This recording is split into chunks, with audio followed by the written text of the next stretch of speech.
اعوذ باللہ من الشیطان الرجیم بسم اللہ الرحمن الرحیم رب اشرح لی صدری ویسر لی امری واحلل عقدۃ من لسانی یفقہوا قولی۔ ہم دیکھ رہے تھے عظیم دائی محمد صلی اللہ علیہ وآلہ وسلم۔ اللہ سبحانہ تعالیٰ نے سورۃ شعراء میں آپ کے بارے میں فرمایا لعلک باخع نفسک الا یکونوا مؤمنین۔ سورۃ شعراء آیت 3۔ شاید کہ آپ صلی اللہ علیہ وآلہ وسلم اس فکر اور غم میں اپنے آپ کو ہلاک ہی کر ڈالیں گے کہ یہ لوگ ایمان کیوں نہیں لاتے۔ یہ شوق، یہ فکر، یہ غم ہماری ضرورت ہے۔ یہ موٹیویٹرز ہیں۔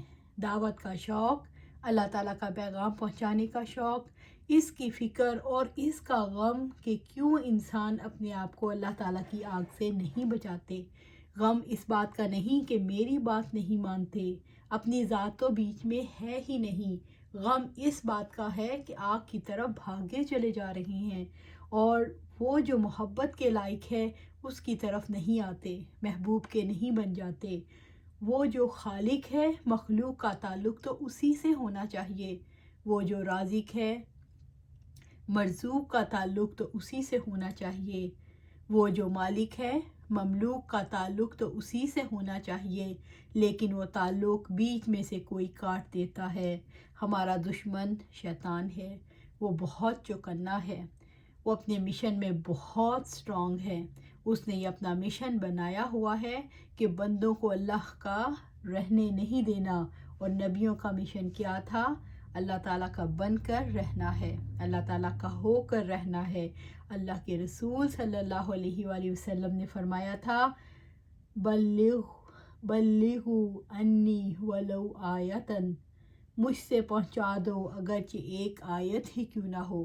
پہنچانا ذمہ داری ہے۔ یہی وہ غم ہے جو آپ صلی اللہ علیہ وآلہ وسلم کو چلاتا تھا، جس نے آپ صلی اللہ علیہ وآلہ وسلم کو عظیم انسان بنا دیا۔ آپ صلی اللہ علیہ وآلہ وسلم کی شخصیت کا سب سے نمایاں پہلو آپ صلی اللہ علیہ وآلہ وسلم کی دعوت ہے۔ آپ صلی اللہ علیہ وآلہ وسلم نے اس کی مثال دی تھی۔ میری مثال ایسی ہے جیسے کسی نے آگ جلائی اور جب سارا گرد و بیش روشن ہو گیا، گرد و پیش یعنی ارد گرد سارا روشن ہو گیا، تو کیڑے اور پروانے آگ میں گرنے لگے۔ اب ایک شخص ہے جو ان کو روک رہا ہے، لیکن پتنگے ہیں اس کی کوششوں پر غالب آتے چلے جا رہے ہیں، اور اگر آگ میں گر پڑ رہے ہیں، اسی طرح میں تمہیں کمر سے پکڑ پکڑ کر آگ سے روک رہا ہوں، اور تم ہو کہ آگ میں گرے پڑ رہے ہو۔ آپ صلی اللہ علیہ وآلہ وسلم کی محبت کتنی شدید ہے۔ آپ صلی اللہ علیہ وآلہ وسلم کیسے اس محبت میں ہر جگہ، ہر مقام پر پہنچتے ہیں۔ وہ جو جان کے دشمن ہیں ان سے بھی کیا کہتے ہیں؟ آج کے دن تم سے کوئی مواخذہ نہیں۔ فتح مکہ کے موقع پر کس بات کا اعلان ہوتا ہے؟ عام معافی کا، سب کو معافی ہے۔ ابو سفیان کے گھر چلے جاؤ، تمہیں امن مل جائے گا۔ جو حرم میں آ جائے اسے امن مل جائے گا، اور جو لوگ جوک در جوک ایمان لے آئے۔ فکر کس بات کی ہے؟ کہ لوگ کسی طرح ایمان والے ہو جائیں۔ یہ کام جو محسن انسانیت صلی اللہ علیہ وآلہ وسلم نے کیا، آج یہی کام ہمیں بھی کرنا ہے، اور اپنا جائزہ لینا ہے کہ ہم اس مشن کے ساتھ کتنے وفادار ہیں۔ محمد صلی اللہ علیہ وآلہ وسلم کا مشن ہمارا مشن ہے۔ آپ صلی اللہ علیہ وآلہ وسلم نے فرمایا تھا علماء انبیاء علیہ السلام کے وارث ہیں، جبکہ انبیاء علیہ السلام نے درہم و دینار کا ورثہ نہیں چھوڑا، انہوں نے صرف علم کا ورثہ چھوڑا ہے۔ امت محمد صلی اللہ علیہ وآلہ وسلم کا کون سا شخص ہے جسے محمد رسول اللہ صلی اللہ علیہ وسلم نے بے علم رہنے کی اجازت دی ہو؟ سب کا فریضہ ٹھہرایا ہے کہ سب نے اس علم کو سیکھنا ہے، سب نے اس علم کو پھیلانا ہے، اور سب نے اس کو جنرل اویئرنیس کو پھیلانے کی کوشش کرنی ہے۔ سب سے پہلے کوشش اپنی ذات پر، اپنے گھر والوں پر، اپنے ارد گرد والوں پر، پھر کوئی بھی ایسا نہ بچے جس کے لیے کوشش نہ ہو۔ سفر ہو یا حضر، کہیں بھی ہوں، فکر اس بات کی لاحق ہو کہ کسی طرح انسانوں کے دل میں اللہ کی محبت پیدا ہو جائے، کسی طرح ان کو اللہ تعالیٰ کا بنا دوں، کسی طرح ان کے رابطے کو جوڑ دوں، ان کے تعلق کو جوڑ دوں۔ یہ کام ہے جو ہم نے کرنا ہے، اور یہ کام اکیلے رہ کر نہیں ہو سکتا۔ اس کے لیے ایک مرکز کے تحت ہو کر رہنا بہت ضروری ہے، اور اسی کی دعوت دینا چاہتی ہوں۔ انتخاب آپ کا اپنا ہے۔ دیکھیے، یہ دعوت کسی انسان کی دعوت نہیں، آخر کوئی فورم تو چاہیے، کسی جگہ پر تو ہمیں اکٹھے ہو کر یہ کام کرنا ہے۔ پہلی دعوت یہ ہے کہ آپ النور کے ممبر بن جائیں، اور قرآن حکیم کو سیکھنے کے لیے تعلیم القرآن سیرت رسول صلی اللہ علیہ وسلم کی روشنی میں کورس جوائن کر لیجئے۔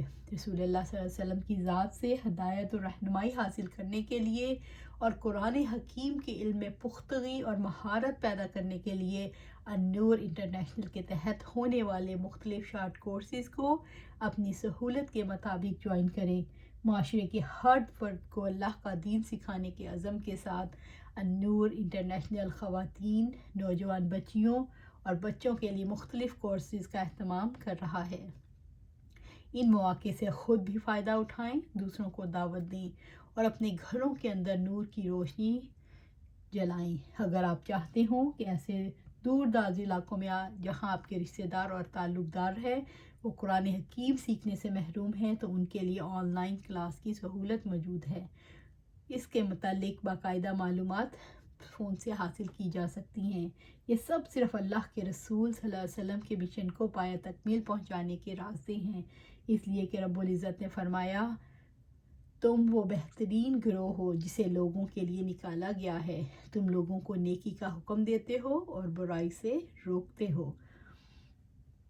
حضرت سہل بن سعد رضی اللہ تعالیٰ عنہ سے روایت ہے کہ آپ صلی اللہ علیہ وسلم نے فرمایا، اللہ کی قسم، اگر تمہارے توسط سے کسی ایک انسان کو بھی ہدایت مل گئی، ایک انسان بھی اللہ والا ہو گیا، تو وہ تمہارے لیے 100 سرخ اونٹوں سے زیادہ قیمتی ہے۔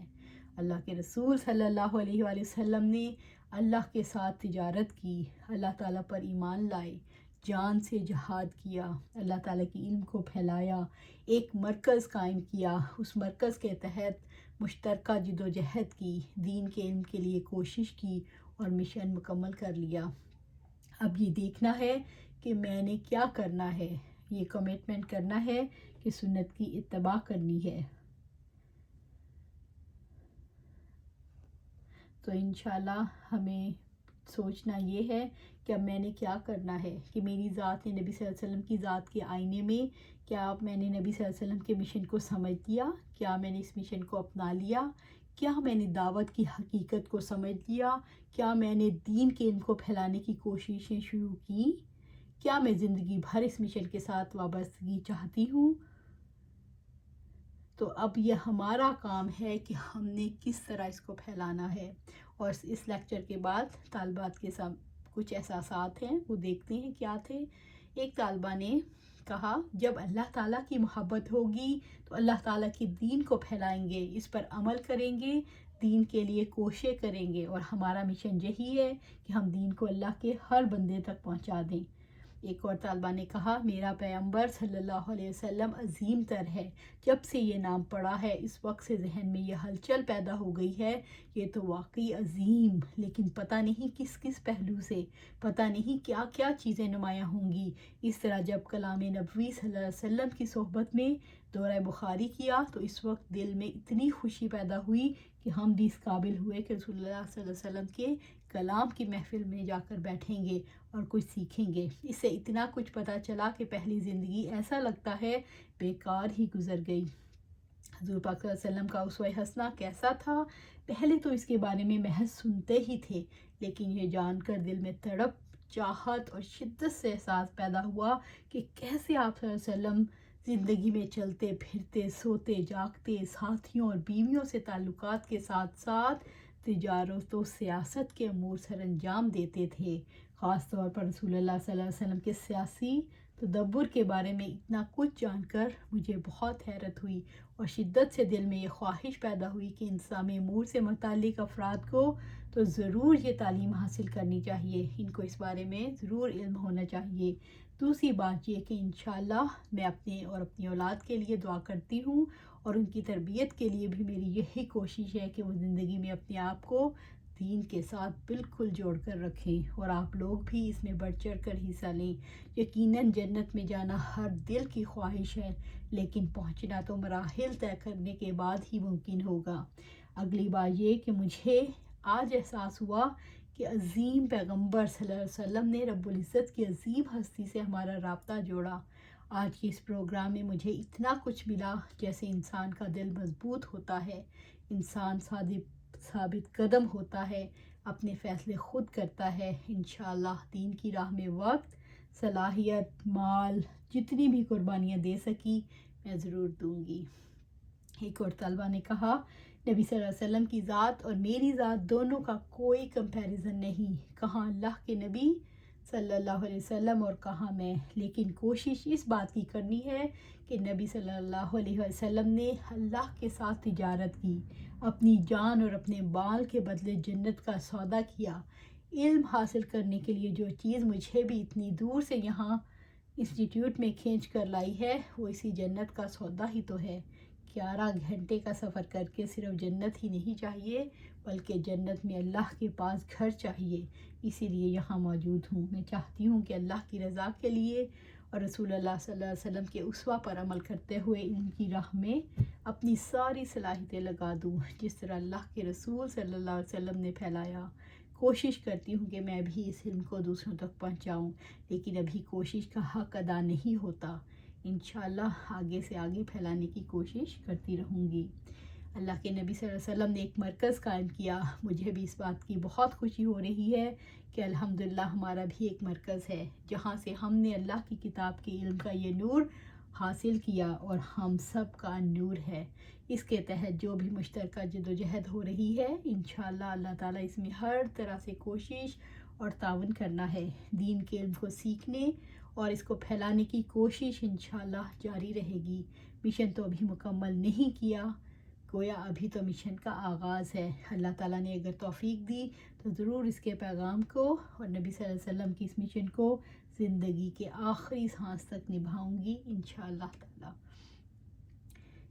ایک اور طالبہ نے کہا، آج کا لیکچر اٹینڈ کر کے ذہن بہت کلیئر ہوا، زندگی کا مقصد بھی سمجھ میں آیا کہ کس مقصد کے تحت ہمیں یہاں بھیجا گیا، اور یہ بھی کہ اللہ تعالیٰ کی نظر میں کون لوگ بہت اہم ہیں۔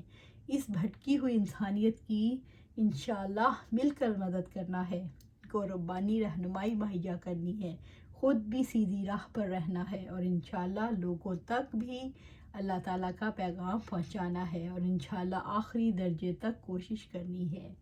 ایک اور طالبہ نے کہا، پہلے میری زندگی کا مقصد بہت مختلف تھا کہ دنیا کی کامیابی ملے۔ میں ہمیشہ دنیا کے بارے میں سوچتی تھی کہ میں اسکول میں پڑھ لوں، کالج چلی جاؤں، یونیورسٹی چلی جاؤں، لیکن الحمدللہ یہ کانسیپٹ کلیئر ہو گیا کہ ہم یہاں پہ کامیاب ہوں گے تو ہم کو آخرت میں اچھا گھر ملے گا۔ اور اس مشن کے لیے اب میں یہ چاہتی ہوں کہ اللہ تعالیٰ کے دین کی یہ دعوت دوسروں تک پہنچاؤں اور دوسروں کو آگ سے بچاؤں۔ ایک اور طالبہ نے کہا، میں نے ایسے بہت سے لیکچر سنے ہیں، لیکن میری زندگی میں یہ پہلا ایسا پروگرام ہے جس میں رسول اللہ صلی اللہ علیہ وسلم کی زندگی پر ہر جہت سے بات کی گئی، اور اتنے مؤثر طریقے سے یہ ہماری خوش قسمتی ہے کہ اللہ تعالیٰ نے ہمیں ایسے مواقع مہیا کیے۔ اور جب بھی کہیں بھی کوئی بھی ایسا پروگرام ہو، کبھی مس نہیں کرنا چاہیے۔ میں دین کا کام کر رہی ہوں، لیکن مجھے سیریز اٹینڈ کر کے ایسا لگا جیسے میں بہت پیچھے ہوں۔ ایک اور طالبہ نے کہا، ہم نے اتنے تھوڑے سے وقت میں اتنی چیزیں سیکھی، اور جو چیز ہم روز سیکھتے تھے پھر آپس میں اس کو ڈسکس کرتے تھے تو پتہ چلا کہ ہم میں بھی بہت کمی تھی۔ اب انشاءاللہ وہ پوری ہوگی، اور اب تو سب لوگوں کے پاس اتنا اچھا موقع ہے، بہت اچھے کورسز متعارف ہوئے ہیں، امید ہے سب ضرور انہیں جوائن کریں گے۔ ایک اور طالبہ نے کہا، مجھے یہاں 2 چیزوں نے اتنا زیادہ موٹیویٹ کیا، جیسے بات دل میں اتر گئی کہ کون ہے جو اللہ تعالیٰ کا مددگار بنے، اور انشاءاللہ ان معاملات میں میں اللہ تعالیٰ کے ساتھ تجارت کروں گی، اپنی جان، اپنا مال، اپنی صلاحیت اور جتنا میں علم حاصل کروں اتنا آگے پہنچاؤں گی۔ اللہ تعالیٰ سے دعا ہے کہ اپنی کتاب کا علم سیکھنے اور سکھانے کے لیے ایسی کوششیں کرنے کی توفیق عطا فرمائے جن سے نسلیں فائدہ اٹھا سکیں، آمین۔ اور ہم نے بھی یہ عہد کرنا ہے کہ ہم نے یہ سن کر بس بیٹھ نہیں جانا، اس کے بعد ہم نے ہلنا جلنا ہے اور یہ کام جاری رکھنا ہے اور اس کو آگے سے آگے پہنچانا ہے۔ اللہ سبحانہ تعالیٰ ہماری اس چھوٹی سی کاوش کو قبول کرے اور اسے آگے سے آگے پہنچائے، آمین یا رب العالمین۔